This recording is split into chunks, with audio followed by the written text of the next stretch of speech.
is the Enter Sadmen podcast. Every rock and metal album you should own. Reviewed, rated, and ranked. Well, welcome everyone to another episode of the Enter Sadmen podcast, episode 71. Here with Steve and Richard as usual. The aim of the game is to create the definitive list of the best hard rock and heavy metal albums ever. And because it's a list, some will be at the top, some will be at the bottom. The ones at the bottom are actually not going to be all that bad. Well, with maybe one or two exceptions. You had a good couple of weeks listening. It's been a really brilliant week. I'll tell you what's interesting about it, and this is a confession. It might just be me, and if I'm slandering you, then I apologise. But normally, when we do a week where there's a couple of albums you've not heard, you play it once, then you play it again, and then pretty soon you start cherry picking the tracks. Maybe that's just me. No. I think we all do that. But with this episode, yes. He's far too much. Richard, it's a journalism thing. We just cherry pick the facts. That's all we do. These three albums. So I've basically played them from the start of track one and just let them run. I've really, really enjoyed them, all three, and I sense I might be the only one who's had that view on all three. But been good, been really good. Okay, which two albums? Let me start that again, Richard. How many of the three albums have you really enjoyed listening to this week? Mark, I've enjoyed them all for different reasons. I suppose we ought to do it in order, chronological order. Richard, you have the oldest record yet again, the oldest record in the podcast tonight. Yeah. Tell us what it is. Yeah, back in the 70s. So yes, we should say the theme of this episode is title tracks, isn't it? Epic title tracks. So we all had to go away, find obviously loads of title tracks that we absolutely love and think are brilliant. But then the challenge came up with, well, actually, is the rest of the album decent enough to stand behind it? So I had a look at a number of bits. A question, by the way, a question that Steve asked himself many times. And it will be interesting, won't it, if the title track on each of these albums actually scores the highest of that album. So we should come back to that in the scores. Anyway, I went here, there and everywhere. And I came back to Deep Purple. We've focused on them quite a few times in the podcast so far, but not with Mr. Coverdale at the microphone. And so I went for the first album they did with him in the Mark III lineup, which is one of my favourite Deep Purple tracks of all time. And that's the album Burn. So I was next, chronologically speaking. Do you know what? I started listening through some stuff, and then suddenly it dawned on me there was only ever going to be one choice. It's an album that I think it was the third album that I bought with my own money. It's an album that I still listen to regularly and have done over the 40 odd years that it's been out. I just think it's a phenomenal album, and I've really struggled to find much wrong with it over the last week. It is, strictly speaking, it's the second release by Motörhead, and it's Overkill. So I think Burn definitely meets the brief for epic track. I think Overkill definitely meets the brief for epic track. Steve, what epic track did you come up with? Well, what I would say is that the epic track I've chosen is not the greatest track off the album. True, I hold my hands up, but that's not because it's in any way inferior. It's just got some astonishing acts to topple on the piece of vinyl I have chosen. Whereas you deliberated, nummed and ahed and thought through what you were going to do, I knew instantly. As soon as we said what Tico had spat out, I said, "Yeah, I know what I'm doing," and I've stuck by it. And I have had so much fun going back to an old favourite, a genuine thrash metal classic. And I mean classic. And I'll be amazed if there are any dissenting voices when I bring to the party a little bit later Exodus's debut, Bonded by Blood. Well, I'm sure there won't be any dissenting voices in this podcast, but let's see if there are any dissenting voices out in podcast land. Here are 9 tracks. The last 3 are by Exodus. Make up your own mind. Might just take a lie.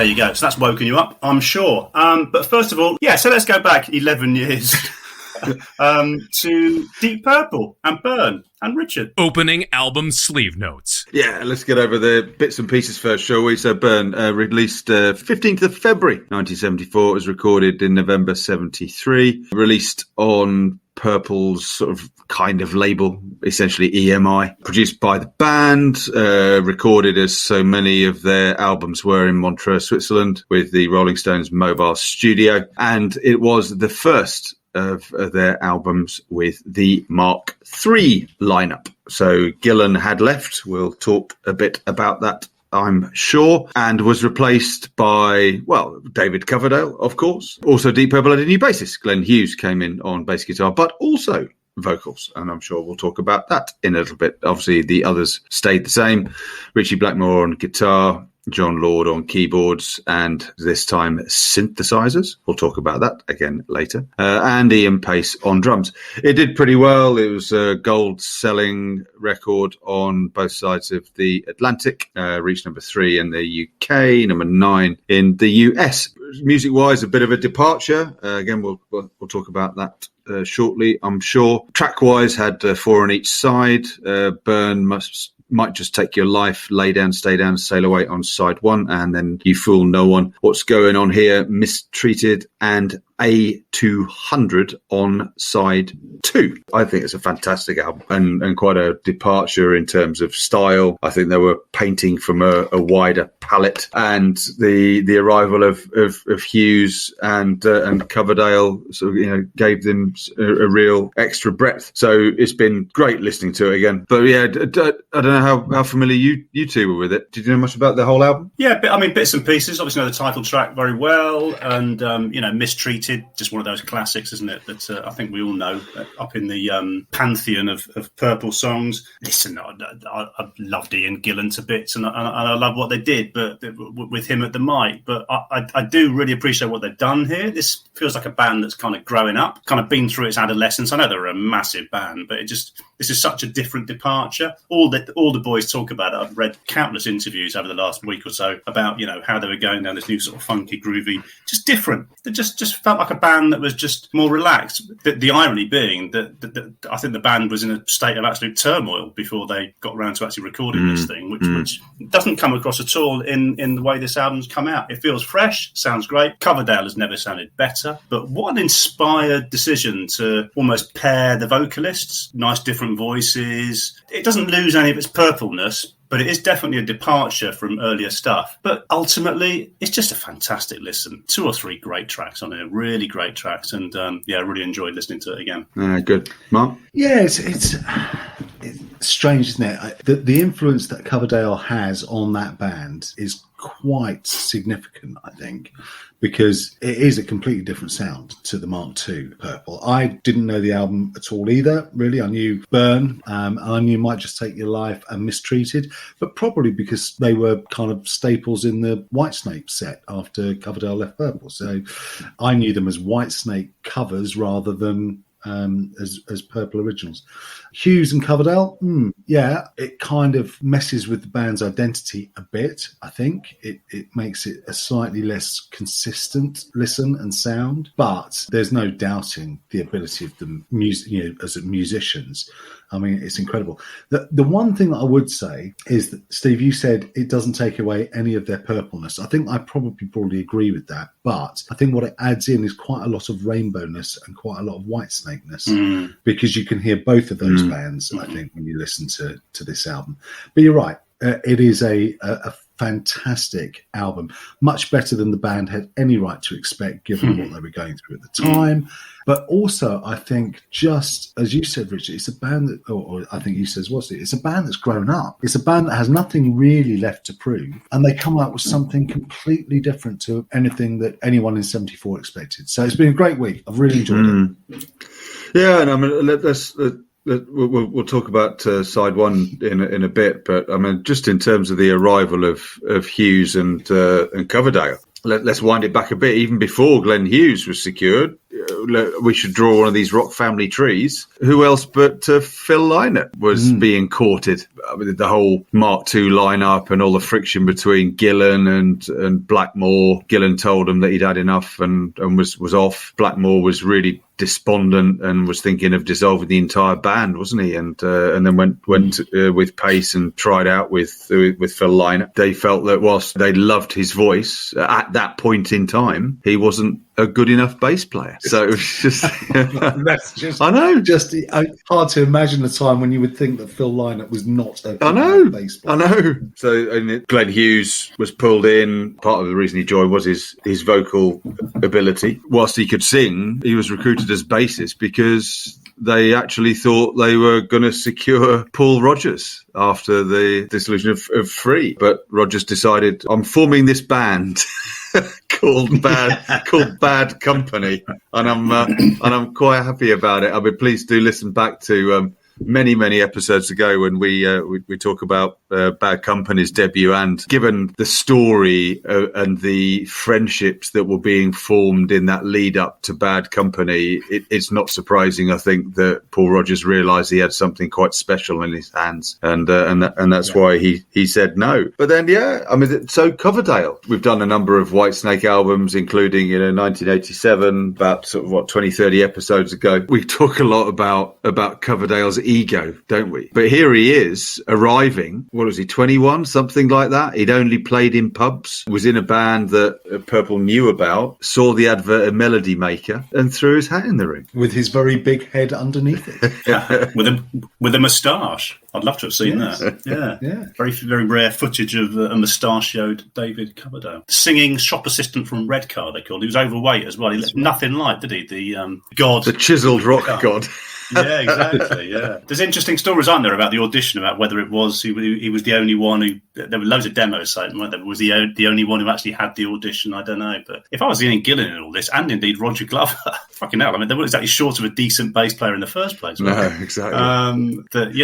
This must have felt like such a sort of line in the sand, as if this could go one or two ways, and the likely way is it will implode, which makes this whole album, really quite astonishing, given the kind of acrimony that went on, and all the boys talk about how as soon as they got in the studio, the sort of Hughes Coverdale chemistry, there was a massively relaxed feel about the band. But before they got in the studio, when they started writing, it just felt everything came together. And it must be a great moment when that happens, when you're making such a massive sea change to a band and it comes together so completely.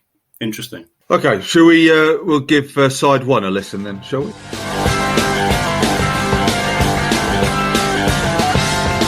Might just take a lie.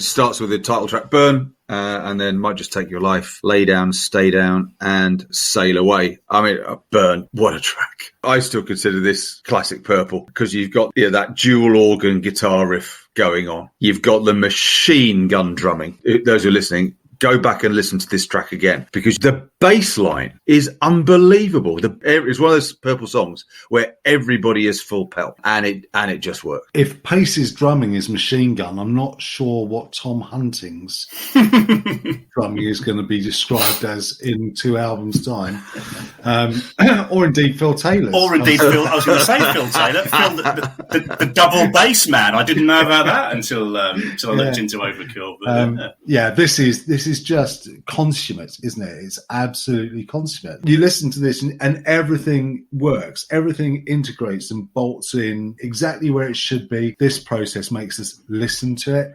And the first thing I heard when I listened to this really was Hughes's bass. It is just spanking, isn't it? And yeah, I mean, talk about setting out your stall. But interestingly, this is not how the album then develops, is it? It goes in a completely different direction. So, you think, oh my God, this is going to be amazing all the way through. And it is, but for entirely different reasons. Yeah. I love Burn. You opened up the top of the show saying, will the title tracks be the standout tracks on each album? Quack, quack, oops. Straight away, no, because it's not.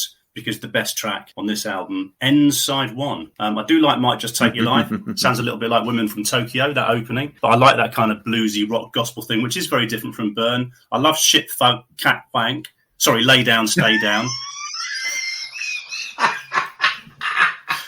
That was the working title, wasn't it? You saw that? That was the working title. Shit, fuck, cat, wank. Where there's a Blackmore solo, just take it to church, my friend. Different gear. But Sail Away for me, track of side one. And that's the complete, and it's a perfect way to complete side one and demonstrate what Hughes brings beyond his bass play. I just love that dual vocal. I also love Sail Away, but Might Just Take Your Life is my track of the album. Okay. I just love it. And maybe it is because it is very evocative of Woman from Tokyo. I just love it. I love the groove to it. But Sail Away is it's a hell of a side one, isn't it? It's a Jack Daniels track, I thought, Sail Away. Yes, it is, yeah.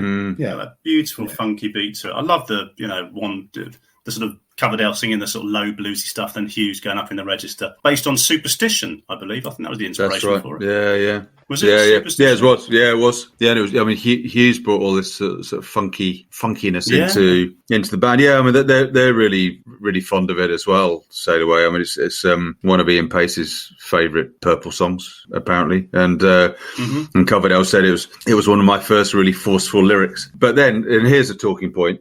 He adds to that, but it should have been me or Glenn who sang the whole song, because I'm not with you, Steve, on this. I personally really wish Coverdale had sung every song on this. I mean, I think Hughes' voice is good. It's fine. Initially, when I heard Burn, and there's a bit in the middle, was it? We had no time, we didn't even try, which Hughes sang. At the time, I couldn't work out how Coverdale had managed to shift his voice and his register and all of that. And it was only later I realised that when hearing the rest of the album, that they were sharing the dual vocal. It is an interesting concept, isn't it? Maybe it's the novelty of the concept, and it only works if you've got two great singers. But I mean, I do take your point, because Coverdale is just gorgeous, isn't he? I mean, physically as well as vocally. And yeah. If all 8 tracks had been sung by DC alone, brilliant. You'd get no truck from me on that. But I like.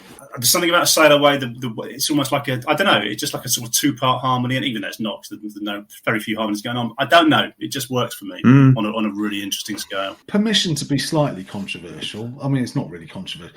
Glenn Hughes doesn't even come close to Coverdale as a singer, and so why put what if you're Glenn Hughes? Cov goes up, does his thing. Wouldn't you just go? It's all right. I know. Yeah, but he had Blackmore's blessing, didn't he? That was the point, wasn't it? He'd been brought in not just as a bass player, but as a bass player stroke vocalist. No, well, they did consider, didn't they? They did consider becoming a 4-piece. And I mean, hell knows what the contract said. It almost feels to me it's a bit contractual. I don't know. Yeah, maybe. We should, of course, for the benefit of our regular listeners, talk a little bit about Lay Down, Stay Down, because obviously it's got some pretty good cowbell on it. And for the record, do you want to know what the ultimatecowbell.com score for Lay Down, Stay Down is, gentlemen? We always want to know what the ultimate cowbell score for any song is. Okay, so Lay Down, Stay Down scores 3.94878. So it's a reasonable score. Obviously, I've got the benchmark here. Don't Fear the Reaper is at a 4.23376. So it's decent. It's decent. Yeah. See, I thought we'd be having this cowbell conversation yet to come. I thought You Fool No One, start aside 2, which is where, incidentally, Richard, you can explain the word paradiddle. That's my word of the week. Fucking hell. I love drummers. What is a paradiddle? Have you got all evening? Yeah, Steve, don't open that can of worms. I grew up with paradiddles with my brother, and frankly, you don't want to get paradiddling. Nobody needs that in their life. We might have to skip You Fool No One. Yeah. But Burn is the track of the side for me. But I'm Sail Away is a close second. I think it's a classic track. And I mean, the whole side, as you say, after that title track, it really does broaden and shift direction, doesn't it, versus what they used to do. Yeah. I got the impression that, because he was just, Coverdale was just, he just couldn't believe he'd got the gig, did he? So I'd imagine, again, we talk about the dual vocals. Why didn't Coverdale pipe up, say, well, I thought I was the singer? I think he was just happy to be in the room. There was a quote from him saying, I'll be honest, it was a tough job when I replaced Jesus Christ as the singer in Deep Purple. But a reference, which I didn't know, because Gillan actually sang the vocals in the original audio release of Jesus Christ Superstar by Andrew Lloyd Webber. So a very clever quote from Mr. Coverdale. Yeah. Shall we get on to side 2? So, as Steve says, so You Fool No One opens the side, followed by What's Going On Here, Mistreated, and A200. For me as a side, not as strong a side as side 1. You Fool No One, though. Yeah, so, I mean, that's so not purple, isn't it? I mean, this is like Cream. Yeah. This is like Cream meets Santana. Yeah, it's a completely different sound, completely different direction. It's not even. I mean, it's nothing you would not describe this as Deep Purple, would you? It was Pace being let off the leash a little bit, wasn't it? It was kind of his brainchild, wasn't it? The whole thing, I believe, and he enjoyed his moment. Yeah, paradiddles. Fucking hell. So come on then, let's have it. What is a paradiddle? I'll tell you, but every time my brother opened his mouth, I just switched off. It's when you keep a beat with both hands or 2 sticks. left, right, left, right, left, right. That's the paradiddle. I do have the Ultimate Cowbell score, which actually it is higher. It is higher. It scores a 3.95004. Rightly so. Worth every penny of that. Yeah, absolutely. Yeah. They said the rhythm was borrowed a bit from John Bonham. What about Blackmore's guitar? I don't know. It even his guitar feels relaxed through this album. I think You Fool No One has got a fantastic solo in it. Ultimately, he didn't like the direction, did he? That they were going with sort of Stormbringer and in the end, it kind of led to things did fall apart. But I got the impression he was enjoying himself on this album. Yeah, but where did he want the band to go? So if he didn't want to go this way, because he goes on and he does Rainbow, and then fuck me, he does Blackmore's Night. I mean, which is mad as a box of frogs. So I'm not sure what his problem was with this. So I mean, the middle 2 tracks on side 2, What's Going On Here and Mistreated. I mean, with What's Going On Here, obviously Hughes is on lead vocals, but I don't know about you two. I felt I could hear the foundations in this song of early Whitesnate. Obviously, Mistreated, it spawned 1,000 Whitesnate slow blues songs. But What's Going On Here as well, I felt that this was the birth of the sound that Coverdale then took forward. It is very bluesy, isn't it? Definitely. But I'm with Ian Pace on this. He called it an album track, and I think that's what it is to me. In answer to the question, what's going on here? Nothing exceptional. Good musicianship, don't get me wrong, good musicianship, but you're just counting down the seconds till Mistreated, personally. Mm-hmm. Yeah, I suppose I see what you're saying. I actually quite like this. Mm-hmm. I actually quite like I don't dislike it. And so what about Mistreated? I mean, it's this is where, with Coverdale, he said it sums up what I brought to Purple, that slow blues. Is it as good as everybody thinks it is? It's a very fair question. That's a very fair question. It's good, but I don't think it's brilliant. And there are, plenty of Whitesnake songs, Blind Man, for example, that I'd far prefer listening to than this one. Steve, we've just found Richard's Cashmere. Yeah. I don't think... He's dissing that. I don't think it's a dirge. What? Well, I'm not sure. No, I think it's a really good blues track, isn't it? And it's a well above average blues track. Let's be honest. Definitely. It is very Coverdale. I wouldn't put it anywhere near the top of my list for this particular album. I think there are 3 other tracks that I put above it, but I see why people get wet about it. And I can hear Paul Rodgers singing this very well. He doesn't need to. No. It is great. I think it's a great song. I've got nothing but tenderness for this. I've always liked it. As you say, it was just one of those big hits back in the day, and one of the big Purple songs you knew. Just a classic kind of blues builder, isn't it? I love Blackmore's. There's 2 Blackmore solos in here.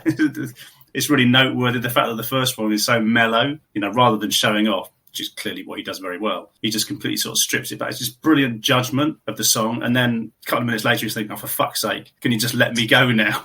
and he just absolutely goes all flowery and virtuoso as part of the outro. I just think it's great. I still think it's a brilliant song. I do think it's brilliant. I think it's a song that sounds better late, the hours. Isn't it? Yeah. You could argue that with the whole album, with most. Yes, of the you could. Yeah. Yes, you could.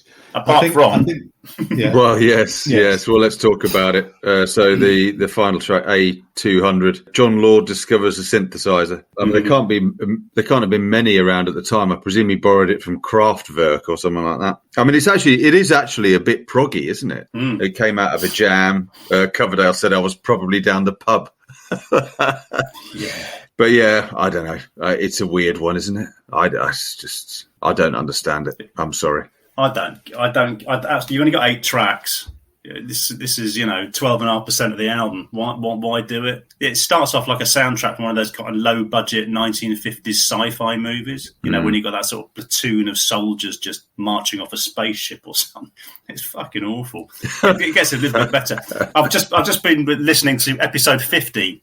Listeners, episode 50, great episode. And we were talking about instrumentals because Atomic Rooster did a couple, and you were saying, Richard, that you'll know a good instrumental because there aren't many, and they grab you by the balls. You cited Coast to Coast, and I think we all pretty much concurred, but this ain't in that league, is it? No, this is horrible. No, well, that's the other way of saying it. Yeah, I mean, so I'm presuming then we are unanimous on our low, then, which is A200, but which gets the high, Steve? Sail Away. Yeah. Okay. Yeah, Sail Away all day long. I love it. I think it's a fantastic track. Really do. Yeah, I think I do. For me, it is between Burn and Might Just Take Your Life, but I think I would, if I had to choose one to listen to, it would be Might Just Take Your Life, but it might just be Burn. I can't get a piece of paper between. Yeah. So for me, for this album, the title track is still the epic track. I just think Burn is up there with the best songs that Deep Purple ever did. Okay, well, there we go. That's the first of our epic title track albums, Deep Purple's Burn. And so we're going to shuffle a few years on to the end of the 1970s and the second studio album from some trio called Motörhead. Mark. Yeah. Oh my God. Oh my God. What a brilliant album this is. I didn't know anything about Motörhead when I bought this album back in 1980. It would have been. It was before Ace of Spades came out. I bought it because Motörhead were the biggest thing since sliced bread at the time. I loved Snaggletooth. The Motörhead logo is the coolest logo in the world.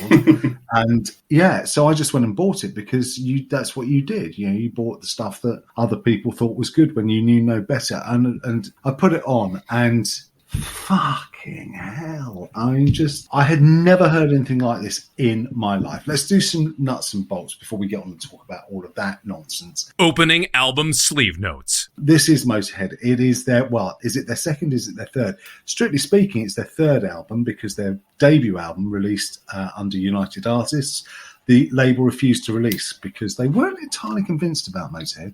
So that came out after Bomber as On Parole.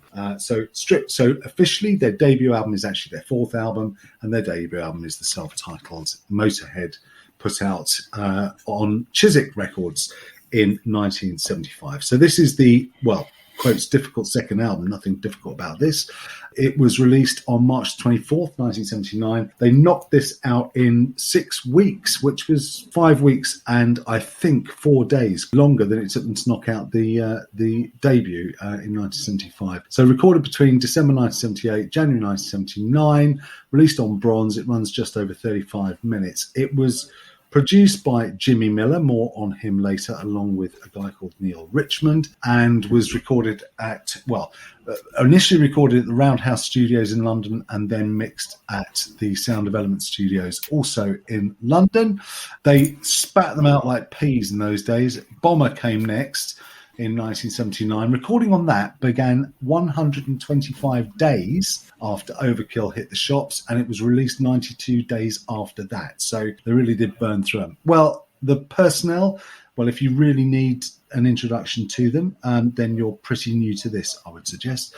Ian Lemmy Kilmister on vocals and bass guitar, Fast Eddie Clarke on lead guitar, Phil Filthy Animal Taylor on drums. It went to 24 in the charts, sold 60,000 units, and is 10 tracks long. So, what can you say about the music? Well, first of all, let me ask you a question. Did you find it easy or difficult to find your weakest track? Well, I'm probably numerically, I have found one quite obviously I didn't like as much as the rest, but that kind of gives the impression that there's one on here that's shit. There is not. There absolutely is not. But there is one I like less than the others. But don't for 1 minute think I'm decrying this album. I am not. There's not a weak track on this. In terms of the strongest, there was competition there as well.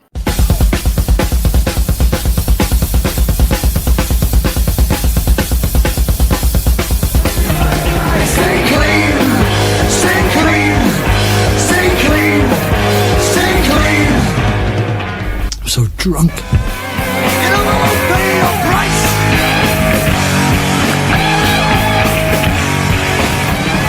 I'll be your sister. Be a lover, you gotta go. Gotta go.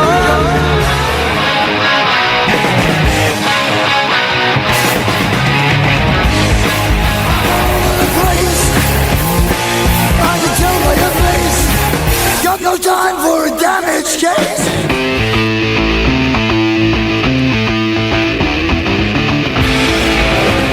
The trouble is the world was mine. Ain't nobody done nothing. That's never gonna save my life. So, the whole of this episode is based on the premise of epic title tracks and whether the rest of the album lives up to them. Okay, well, look, let's get on and listen to it if we're not already doing that. Phil Taylor said that I didn't want to be one of those wankers that had a double bass drum and didn't use it. So what he used to do was he'd go into the rehearsal rooms early before Lemmy and Eddie Clarke turned up, and he'd practice using both drums. And one day, Lemmy and Eddie Clarke walked in and he stopped, and they were like, no, keep going. And that's how this track was born. And everyone thinks this is a really fast track, but actually it's not his drums are fast, but the track itself is actually quite measured. It's really brutal, but it's quite measured. And what I love about this track are three things. Lemmy's vocals, I don't think Lemmy has ever sounded better than he does on this album. And secondly, Fast Eddie Clarke's guitar solo is absolutely fucking brilliant. It just wails. It's amazing. And then it's the end of it that does it for me, because it stops, and then those drums come back in. And they don't just do it once, they do it twice.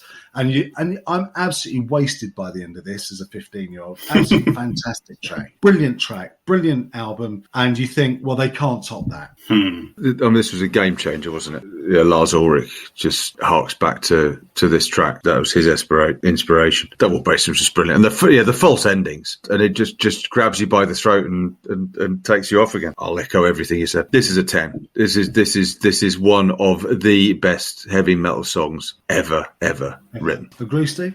No, I'm going to struggle to match that hyperbole. But it's interesting you mentioned Ulrich, because kind of those false endings, Metallica kind of used that kind of thing themselves, didn't they? They kind of worked that into a lot of the stuff that they did. I love the fact that it just keeps on going. You don't expect a Motörhead track to last 5 minutes, not at this stage of their being. Iconic, you just got to look at the number of bands that have played this live, that have covered it, reworked it, been named after it, for fuck's sake. It's clearly a song which is about as important as any at the sort of thrashy end of the genre that we love. You can't overstate that. It's a watchword for something overkill, isn't it? And if we're over egging it, it's just such an amazing track. It just keeps on. You want a breather, and it just and you just don't, and it's not a 10 out of 10 song because Lemmy sings, and that's me, so nothing ever will from their back catalogue, but it's a brilliant song. It's a stunning opener. Steve, so hang on, could you just say that again?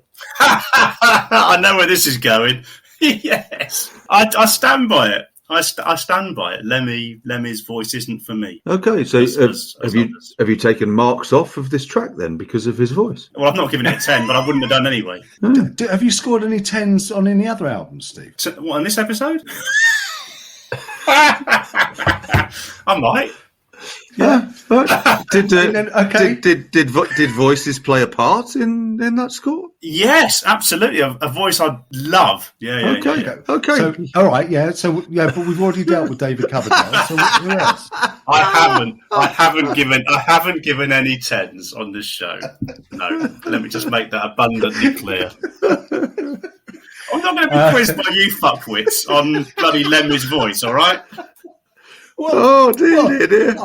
Seriously, if we were dealing with any other album in the third part of this podcast, we probably wouldn't be giving you a hard time about voices, would we? I can't believe what a fucking can of worms I've opened just by simply saying we'll do Exodus bonded by blood. It should have been a straightforward task. Okay. Right. So anyway, after the questionable vocal abilities of Lemmy on Overkill, you do ask yourself whether the band can actually deliver that kind of standard of song through the rest of the album. And although I don't think it matches the title track, I mean, Stay Clean is just another fantastic song. It just bounces along, gets you by the head, and bangs it against the wall. And I love the vocal performance on that. I mean, I am a big Lemmy fan, so I don't hear the flaws that you hear, Steve. Although I understand why it is a bit Marmite, but I think his vocal on this album is absolutely perfect. I can't imagine anybody else doing it. No, well, I get that because, but then again, the association is Lemmy with Motörhead, isn't it? You probably genuinely, even with a man with your imaginative skills, would struggle to imagine it because that's all you've ever known, isn't it? I mean, that is Motörhead, I guess. But wouldn't question his bass playing skills. You're not supposed to like bass solos, but it's like Joy Division on speed. Stay Clean. I absolutely loved his work on that. People have said that his bass was turned down by his choice. His bass is down a bit in the mix across the whole album. That's how he liked it to be. I don't know, but that solo's fantastic. It is in the grand scheme of bass solos, which aren't the greatest things. But if it's down in the mix, I'd hate to think what high in the mix is, because you can hear that Rickenbacker throughout this album. He felt that the whole album could have sounded better, didn't he? He felt they really did rush the finish, and it could have been more layered. It's one of those albums, yes, it could have sounded better, but then it wouldn't have sounded like Overkill. I was going to say, I wonder if it's because would Vic Mail have got, because we love Vic Mail to bits, would he have got this sound at this time out of this album that Jimmy Miller did? I don't know, because the whole point about Overkill is the breadth. That sort of, it's almost anti-Motörhead, isn't it? In the breadth of the album. So much going on, the punk and the metal, the Hawkwind references, of which there are plenty. Yeah. Well, more than a couple. It's a kind of merging of the times, isn't it? It's very 79 to that degree. And I don't know enough about Miller. I think the sound he's got is brilliant. Well, it's interesting, isn't it? Miller was considered by the band at the time to be the fourth member of Motörhead. Okay. He was one of four producers who was presented to as a list to Lemmy, who could produce the album. He chose Miller because he was the only one that he'd heard of for his work with Rolling Stones. And Jimmy Miller was a smackhead. He was a heroin addict who had cleaned up when he did this album and got I mean, I think actually the production on this is, I kind of like the dirty production. Yeah. And I'm wondering whether it was actually deliberate. Mm-hmm. It's a very different experience for the band doing Overkill to when they did Bomber 7 months later with Jimmy Miller, who was completely out of it, and Relapse was back on smack. Phil Taylor talks about he'd not turn up to the studio for half a day or maybe even a day. And when he did, he came up with these marvellous excuses. The band watched him get out of a cab outside the studio. It was snowing on the day. He got out of the car, rolled in the snow, and then came into the studio claiming he'd been struck in a snowdrift. And then was going, we just fucking watched you rolling in the snow on the ground outside the door. I think he absolutely got them in this. This for me is Motörhead. It's a better album for me than Ace of Spades every day of the week. And Stay Clean, of course, it's allegedly not about drugs or alcohol or staying clean that way, but just being true to yourself and listening to your parents. sound advice for children there from Mr. Kilmister. And it's got it just goes from one high to the next, this album for me. And I have to say that for me the low doesn't happen until side 2, but it also includes I'll Be Your Sister, which has got the most nonsensical lyrics you'll ever hear. Although lyrically, I don't think Lemmy said, didn't he, that they probably made sense to him at the time, but over the years he really couldn't say what he was on about. Okay, all right. He wanted Tina Turner to sing it, didn't he? Yeah. Can you imagine? Yeah. It's obviously good. I mean, I can imagine it, and I think it would have been fascinating. I think it would have. I liked her. I've always liked her vocal style. She could have done something with this. You know, I think it's the groove and the build, and it's a great song. It really is. You can hear in "I'll Be Your Sister" Lemmy's 50s and 60s rock and roll influences. Yeah, can't you? definitely. So the one thing, It's a rock and roll band. yeah. Well, the one thing I thought was you can imagine Chuck Berry singing "I'll Be Your Sister." Yes. So to bring the album to a close, we've got Capricorn. Completely different sound. That's the extraordinary thing, isn't it? Where's that come from? You know, that's the sign of the sort of maturity of the band a little bit, isn't it? Utterly different, isn't it? Mm. This is what presumably you're referring to, Steve. I mean, harking back to Hawkwind. I mean, it's spacey, it's atmospheric, it's produced differently. I mean, the whole sound of it is different from the other tracks on the first side. So I think they deliberately produced it this way. Here's one of the tracks that pushes Overkill close. I absolutely love Cap. Yeah, it's one of several tracks that for me pushes Overkill close. I have to say, it's just so atmospheric, isn't it? And his vocal performance is completely different. I think we're talking about Lemmy, so there is a range. I get that, Steve. But yes. Compared to everything else on the album, it's a much more stripped back performance. It's very well arranged. It's got a lot of cleverness in there. I mean, it's almost a little bit above the Motörhead average, and we'll see that again on side 2. It's such a refreshing. This is their high watermark. You're absolutely right, Mark. You know, I love Ace of Spades. This is their high watermark. I have no doubt. What do we think about track 1, side 2's? No class. Well, apart from it being a Schools Out ripoff, it's sitting there in the middle. Yeah, I mean, it's good, but it's not up there with, for example, track 2, side 2. They played it a lot, and it's a Motörhead staple. There's some other real difference in complexity on this album. This one, not so much. It's more straight ahead, I think. Yeah, I think you'd expect that, wouldn't you? At least one or two of those. I mean, it weighs in at under 240, doesn't it? And it's almost as I think they're going to do it. I think you'd want one or two of those, wouldn't you? Yeah, I agree. Yeah, it's Motörhead of the merciless, isn't it? They could do it longer, but why bother? Let's just fucking crack on, smack it out, and move on. I mean, they'd had it up their sleeve a while, hadn't they? They'd written it about the year before or something. They'd paraded a lot of this album live, hadn't they, before... yeah, and I was about to say, Lemmy said one of the advantages of this period was they toured these songs a lot, so they were pretty tight. Which presumably they wouldn't have done with Bomber then, given the timescale. Well, no, precisely. And I think that shows, actually. I mean, I love Bomber, but it's an inferior album to this. I think, I mean, the scores, when we get to it, may betray that, but in my head it is, at least. But you prefer Damage Case. Oh, yeah, it's one of my favourites. I mean, it's got, the lyrics are just classic Lemmy. The groove, the bass. And again, you talked earlier about Overkill. Eddie Clarke's guitar work on this album is phenomenal, and Damage Case has got a fantastic solo. Steve, anything to add? No, not really. No, I like Damage Case. I like Tear You Down. I like Limb from Limb, but I'll reserve my fire for track 9 on this album, which I loved a bit. So, just as a kind of an aside, really, Tear You Down is my low point on the album. Yeah. No spoiler alerts. And I think it's probably my least favourite track on the album because it wasn't actually recorded in these sessions. Okay. It's actually a direct lift. This version of Tear You Down was the B-side to Louie Louie. And so it was recorded long time before these sessions. And when Lemmy was asked, you're in the studio, you've got the opportunity to re-record it. Why didn't you? And he says, I can make up some rubbish about vibe and attitude and how we could never match what had already been done. But the truth is, we couldn't be fucking bothered. It just seemed like too much hard work to go back and redo the song just for the sake of it. So we decided to leave it well alone. And I think that just sums Motörhead up, doesn't it? He is a contrary old bugger, isn't he? He really is. Yeah.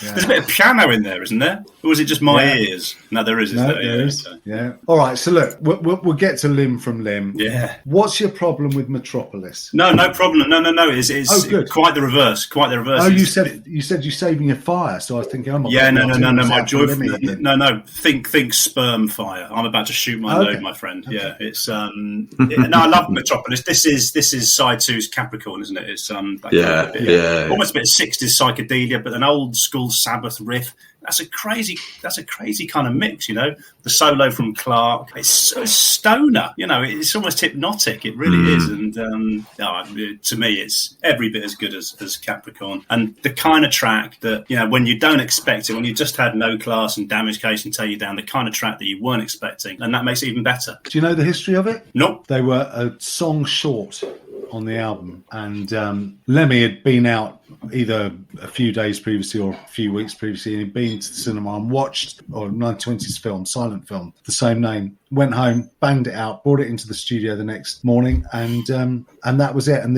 this guitar solo by Eddie Clarke is him warming up. That's right. And he finished warming up, and he turned to Lemmy and Jimmy Miller and went, "Okay, I'm ready to do the take now." And they went, "It's all right, we got it, mate." Yeah, brilliant, amazing solo on it. Yeah, it's it's a very mature song, isn't it? And what an album. I don't remember Eddie Clarke doing anything like that on Waiting for the Roar, I must admit, but all right, so Limb from Limb, it's just, for me, it's all right. I don't feel particularly strongly about it one way or the other, to be honest. I like it. I think it's got this lovely, as an album closer, this lovely, great, big, slow groove to finish. It is Motörhead do ZZ Top. I can't remember what song they were accused of ripping off. Was it Tush or LaGrange? I can't remember. But it's just got this lovely, dirty bass and guitar all the way through it. It scores highly for me. It's a lovely closer. Me too. But then it takes off as well, doesn't it? That's the other point about it, isn't it? You think it's 5 minutes long and it's going to struggle at that pace, but then they kind of pick it up and kick on, and it's some wonderful bass work from Lemmy. But I think it's a dazzling finish to the album. I really like it. Okay, highs and lows. Well, I've given about 3 of them the same score. Damage Case I'm not bothered about. The one I really love, and we haven't really talked about, is I Won't Pay Your Price. It's that sounds like the kind of song that ZZ Top wanted to do. Forget Limb from Limb. It just rocks along. One of the album's absolute gems as far as I'm concerned. And I cannot believe they hardly ever play it live. Mm-hmm. I love the way I Won't Pay Your Price starts with Lemmy saying, "I'm so drunk."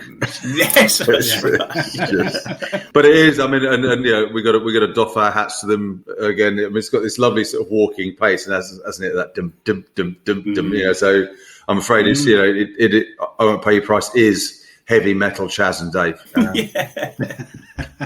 So your highs and lows, Richard? I think Tear You Down. Nothing's got a low. I'm gonna tear you down. I'm going to make your toenails curl. The lyrics throughout this album, the swagger of this album is just immense. But as said earlier, epic title track. You have nailed the brief, Mark. It's Overkill is just immense. And I think, broadly speaking, I'm with you. I think it is Tear You Down, which is a sort of a high-low and an overkill. I just don't think I will ever forget what I experienced the first time I put that track on. It is one of the all-time great heavy metal albums. Which brings us on nicely to Exodus, Steve. That's right, from one great band to another.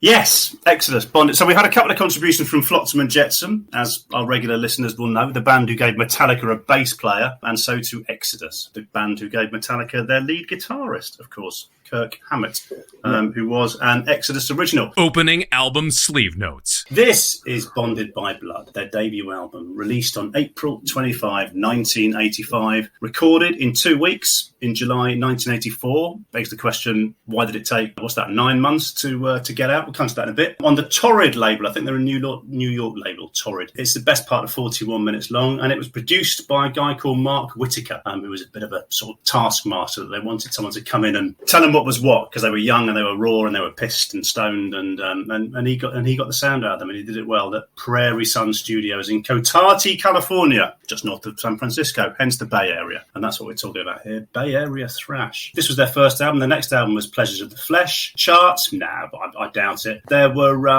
and there's 9 tracks on it. 5 tracks on side 1, 4 tracks on side 2. The title track is obviously Bonded by Blood. It's the opening track. It's not the best track off the album. The lineup, okay. Paul Baloff on vocals, Gary Holt on lead guitar, Rick Hunolt on lead guitar, the H-Team, Rob McKillop on bass, Tom Hunting on drums. Listen, let's just cut to the chase, okay? I could wax lyrical about this all night, and I'm tempted to. Should we just talk about Paul Baloff? Because, I think that's going to be the determining factor when it comes to your scores. Listen, I love Exodus to bits. I absolutely adore Exodus, and I love Paul Baloff. But that's going to be the talking point, so can we just do it now, please? Well, we can start now. Yeah. Come on, then. Hand on heart. Hammett rated him, didn't he? And pulled him in. Look, he's fairly limited, isn't he, as a vocalist? I think even the band admitted, but then replaced him with somebody who wasn't a much better vocalist. Yeah, for me, positives about it. I think some of the songwriting on this, the playing, the techniques, the riffery. There's some really, really good stuff here, but the limitations of his vocal ability, I think, have impacted this as an album. Even though this originally was set for a release date somewhere around the same time, wasn't it, as Kill 'Em All, and people holding it up there, and this would have been bigger. I don't know, because even though he was yet to develop as a vocalist, what made Kill 'Em All that much different was not only the power, the musicianship, the riffery, but the fact that more or less James Hetfield could actually sing. Even on Kill 'Em All. Yeah, no, that's true. Yeah, I think that's one of those kind of nostalgic things, isn't it? That's one of those kind things to say about an album that, it could have gone toe-to-toe with Kill 'Em All, but I think we know the truth, don't we, on that? Mark, you've made it abundantly clear. He's not your cup of tea, is he? Actually, I've been sort of playing to the gallery a bit with the Baloff nonsense, but no, he's not my type in terms of singers. I think I disagree with this, Richard. I think Steve Sousa can sing, and I love kind of Fabulous Disaster era Exodus, and I think you can hear a lot of what they would become in this album. In the end, I had to do what I had to do with, I think it was Rage Against the Machine, and I had to score the music and I had to score the vocals to give a track score. And I'm probably not giving very much away when I say that if I would score it purely on the music, I think it's scored a 7.4. I score it purely on the vocals, it's a sub 5. And the fact is, for whatever reason, it's not his fault that he's in the band. He's joined the band and he's been allowed to sing on an album. He's done his best. Unfortunately, his best isn't very good. And that we have listened to worse vocalists. What's his name, Buchner on fucking Earth Crisis. I'd still prefer to listen to Paul Baloff. So no, he's not my type. But I've really enjoyed the album, Steve. I get why you love it. I've managed to sort of almost ignore his vocal performance and just enjoy the music for what it is. The music deserves a better vocalist, but he paid the price for it because they recognised it. I think they knew that they were never going to be commercially successful with him on the microphone. Yeah, no two ways about it. They're very nice about him. I mean, retrospectively, I mean, they're very fond of the part he had to play in the inception of this. I think a phenomenal band. I mean, he died very sadly as a young man. I think he was only in his 40s. But I mean, Holt's always said of Baloff that it's a testament to Paul that after recording one album throughout his entire life, he's rightfully considered a legend. How many people can you say that about? Mm-hmm. And it's true. He is a legend, and Exodus fans, and I definitely number myself as one. And like you, Mark, I loved what Sousa did on Pleasures of the Flesh, and more so with Fabulous Disaster. But I just, this is just absolutely of a time, this album. Do you not agree? It's just beauty.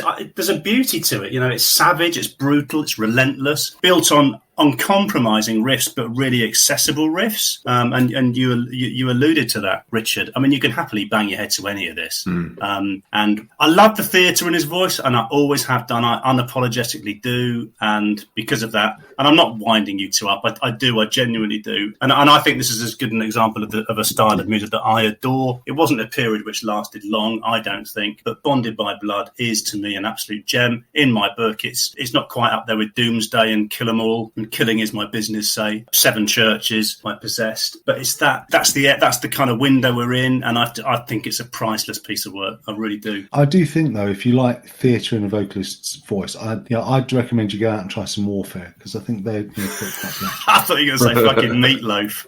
Yeah. Jesus.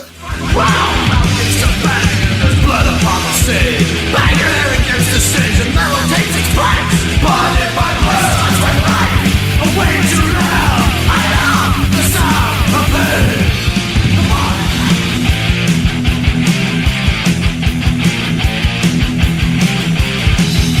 I'll teach you a lesson in violence you won't soon forget. The pleasure of watching you die is what I will get. I'm like the command.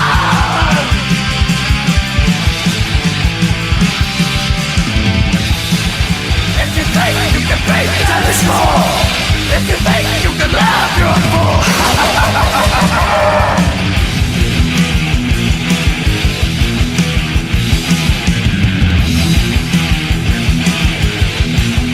Lead us into temptation.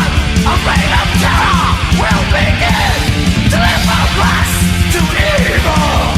With time to run or fight off the strength of the beast. There are 9 tracks on Bonded by Blood, 5 on track 1 and 4 on track 2. They trump the other 2 bands that we've done in this episode, because their opening track is indeed the title track, Bonded by Blood, but then their second track is the name of the band. They throw that one in there as well. So you've got Bonded by Blood, followed by Exodus, and Bonded by Blood is just a wonderful calling card. It's just the unmistakable sound and style of Exodus with a song with a fucking mean riff.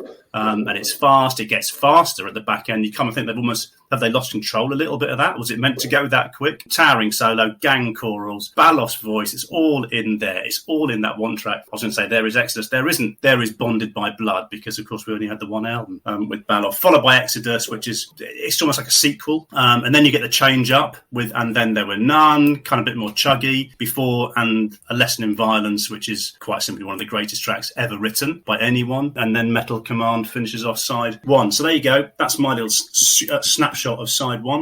Some thoughts? Richard, have you ever heard Steve talk about the amount of hyperbole that we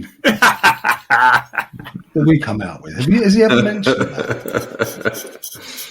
Yeah, we do go on. A Lesson in Violence is one of the greatest songs ever written.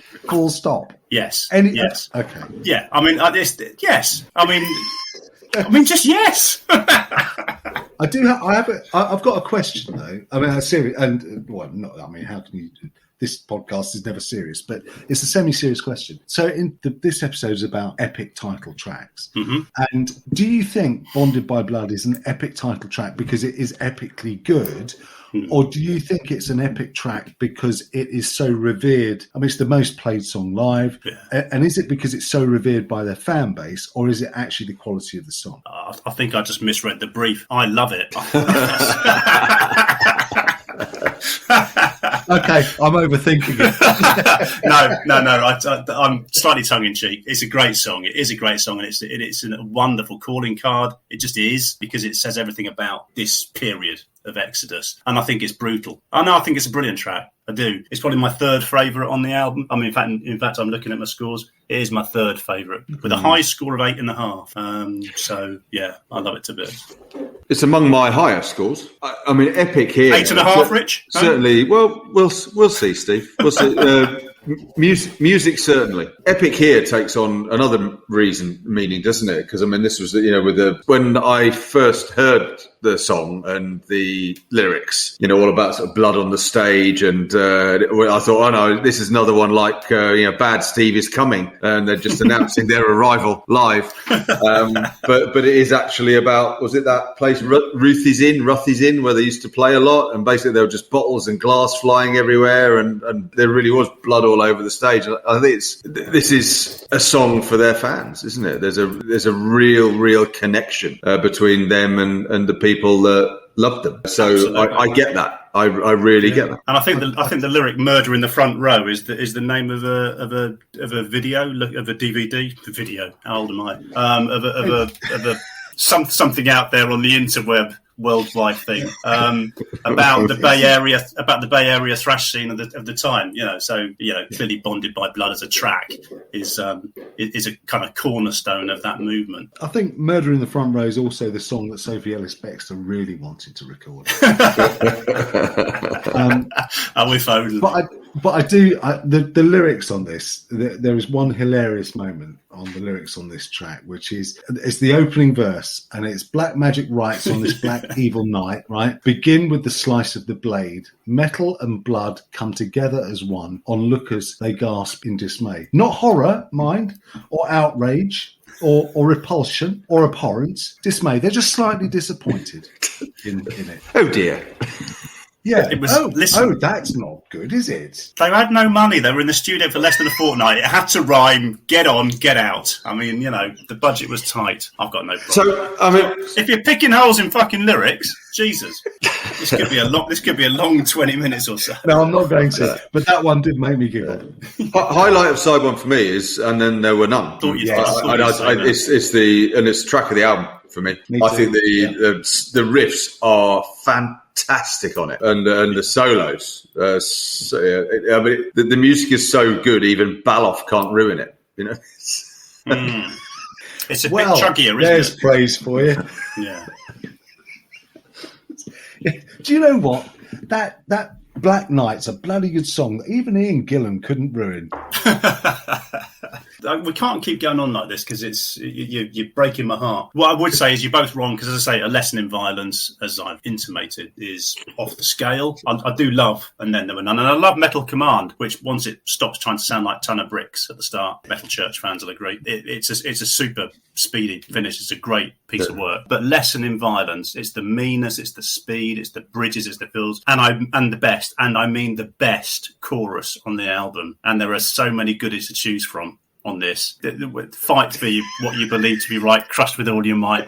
I laugh at the Pitagora, etc., etc. Beautifully written, beautifully scanned, and I'll say it, beautifully sung, because if Baloff's distinctive style ever excels, it's probably in a song extolling the virtues of violence. Because I just think that chorus, Lesson in Violence, and then it carries on, they run from the fire in my eyes, nothing can save them. Just genius. And those, So I don't know. So Flotsam and Jetsam, right, which when we did, it was the thrash episode, wasn't it? It was the thrash episode, because we did Testament and I chose Overkill. Right. So it was episode 6, Doomsday for the Deceiver. And you described Flotsam and Jetsam as having 3 speeds: fast, faster, and fucking fast. Yes. Now, one of my big issues with this album, which they I don't dispense with the fast. They dispense with the fast and the faster. Yeah. Actually. And I'm just, whereas I think there's quite a lot of layers and depth to Pleasures of the Flesh and Fabulous Disaster, I find this all a bit one-dimensional. And the band knew it. And they, I mean, and is that? Yeah. But is that just money? and in terms of it's a debut album by a band that's quite young, and they're not being given. It's on a label that isn't exactly mainstream, and they don't have the budget to have a producer who would know how to construct these songs in such a way to give them that depth. Or is it just that actually what they really wanted to do was just go out and bang their heads for 41 minutes? I think you've hit the nail on the head, because I mean the next two albums were also on combat as well, so there was no great sense that they were going to make a fortune from any of the stuff they were writing. I just think I'm with you. They were young kids who arrived with that brilliant sound of initially Hammett, Holt, and Hugh Nolt, this great sort of guitar force, and which was we lost one obviously to Metallica, and they just wanted to go out and play and make some noise. They started off as a covers band, as a new ever British heavy metal covers band. They weren't ahead of their time, but they were of this time, and yes, they wanted to go out and play fast, show they could do it. But I still think there's some great musicians. But the interesting thing is, if we flip the album over onto side 2, Flotsam and Jetsam were great at throwing in those little sort of interludes and little slow pieces in guitar, and there is one on side 2 at the start of No Love, the second track, where they do kind of it's a little bit of minstrel guitar. Fuck me, I mean it's hardly a folk song. And then the other thing they do on side 2 is they give us Deliver Us to Evil, which is 7 minutes long, and it's kind of a sort of prelude to what you would hear with, for example, tracks like Pleasures of the Flesh and Like Father, Like Son, which would come later. And Mark, they're great song. The pair of them, absolute monsters. And that's the type of song they would go on to do, multi-layered stuff. And No Love and Deliver Us to Evil are sandwiched between this piece of genius, Piranha, and Strike of the Beast, which is a kind of speed metal send-off, proper no-nonsense stuff. So side 2, 4 tracks rather than 5, is actually probably the more interesting of the two, just because it shows another side to them, perhaps. I mean, Piranha, right? I really couldn't. This is my last thing I'm going to say about his vocals, right?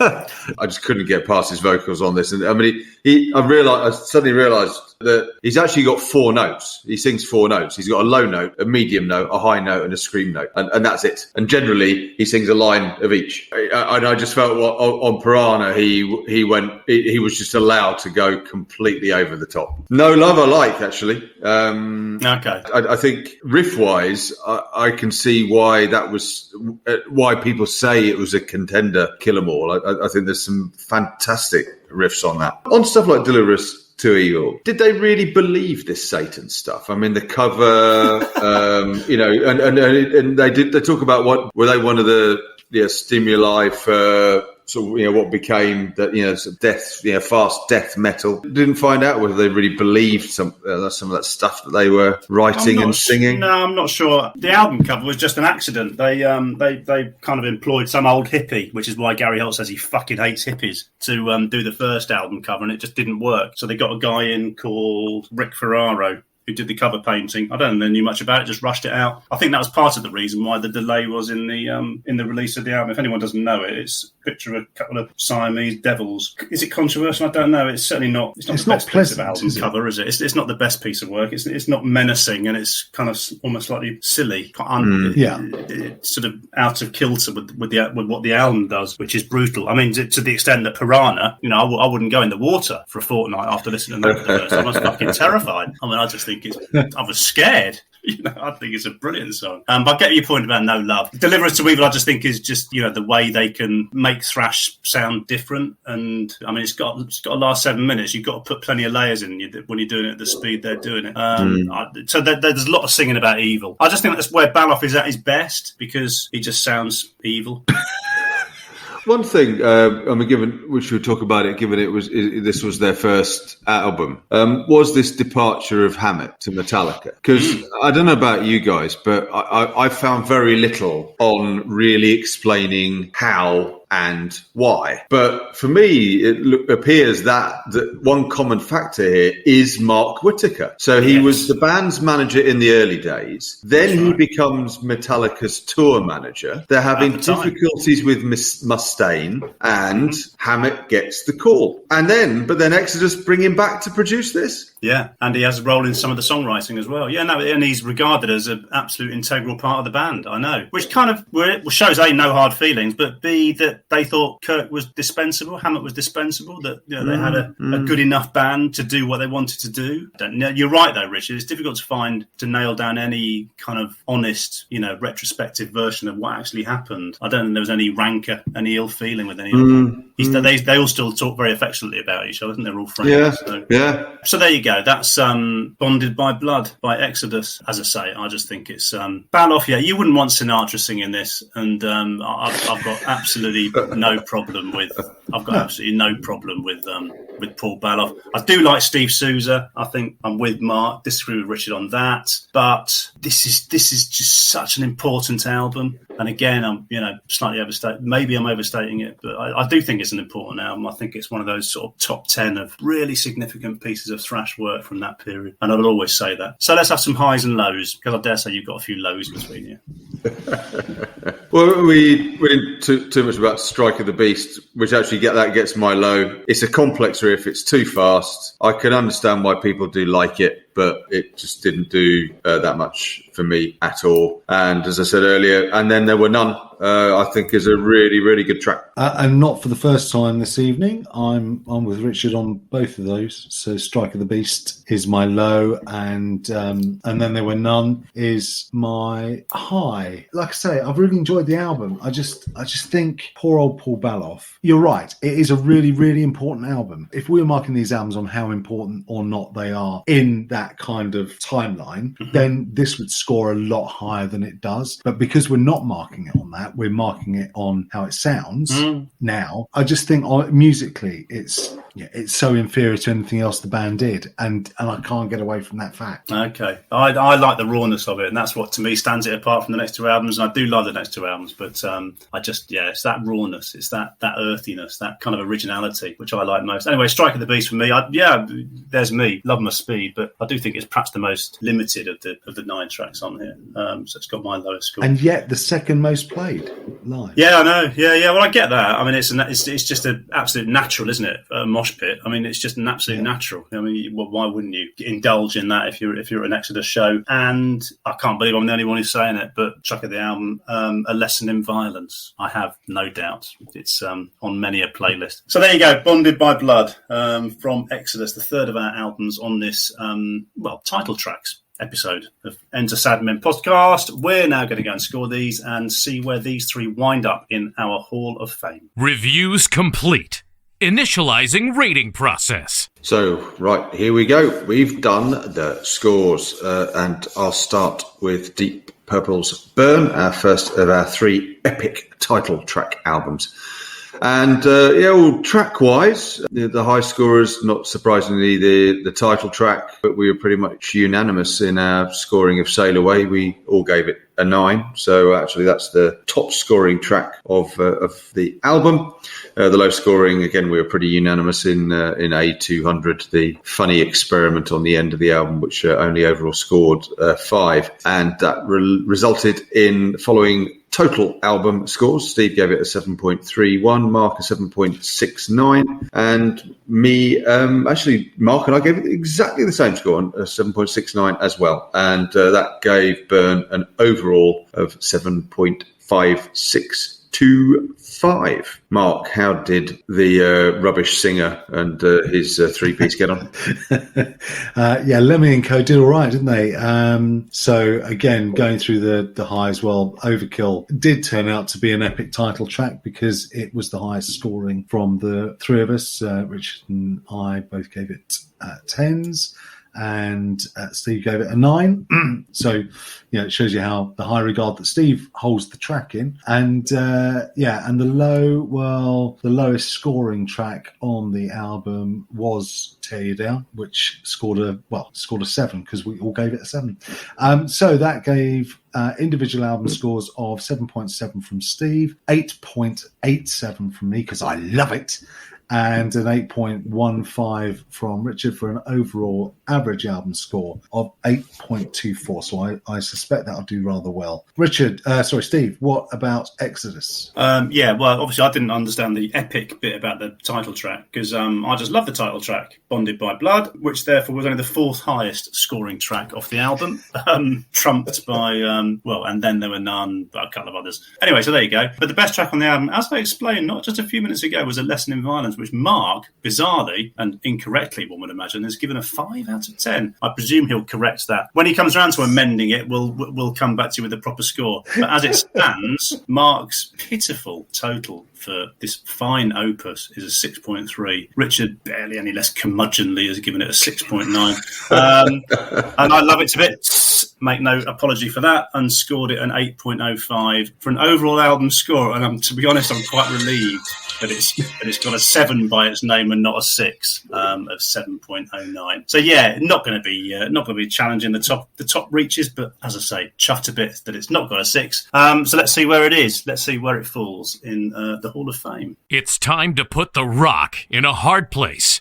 Opening the Hall of Fame. Here we go, the Hall of Fame. 213 albums in this bitch right now. I mean, that's what we've been through some fair old vinyl over the months. Yeah, so let's start with how we finished the scores, which was my album Exodus, Bonded by Blood, which has wound up at 163. And if I'm honest, given some of the WhatsApp conversations that had happened over the last fortnight, I'll take 163. I fancied it'd be down a lot further than that, with its score of 7.08, which is, that's a long way clear of Nuclear Assault, who propped this league table up. So from the bottom end of the league table, we got to 93, where we find Burn, Deep Purple, sandwiched between High Infidelity, REO Speedwagon, and Epitaphs Outside the Law. And the pick of the three, it's not a contest. It's not an inner episode contest, but of the three albums that we did this evening, Motörhead's Overkill, by some distance the best. It's got into the top 20 at number 20. It won't stay there, of course, because there's a load more goodies to come. But I've not checked, lads, how it compares to Ace of Spades, but I would imagine it's by some distance better. Quite a lot better. I think Ace of Spades and Orgasmatron while we're at it, because this is the third. This is the third Motörhead album we've done. Yes, it is. Yeah, so Ace of Spades is down at 105. Okay. Yeah. Orgasmatron is at 149.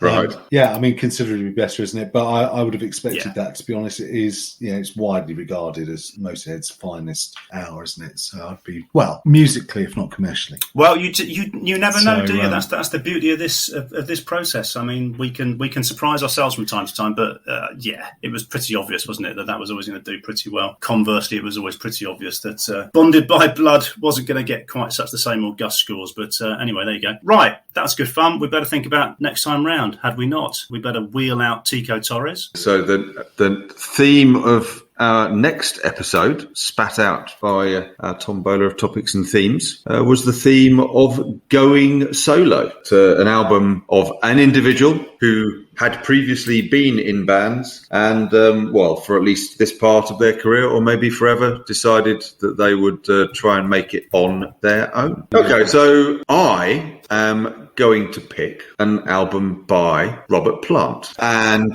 an album that I really got into in, I think it was 1990.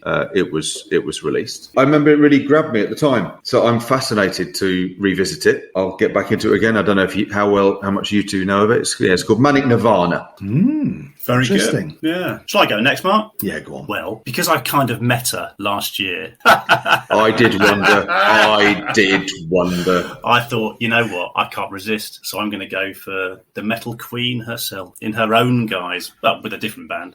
Post-Warlock, Doro Pesh, and her debut solo album, Force Majeure, from 1989. There you go. Do you know what? I don't think I've ever listened to that album, so that's going to be We'll have to get past the opener. Absolutely. We'll have to get past the first track, because it's a cover.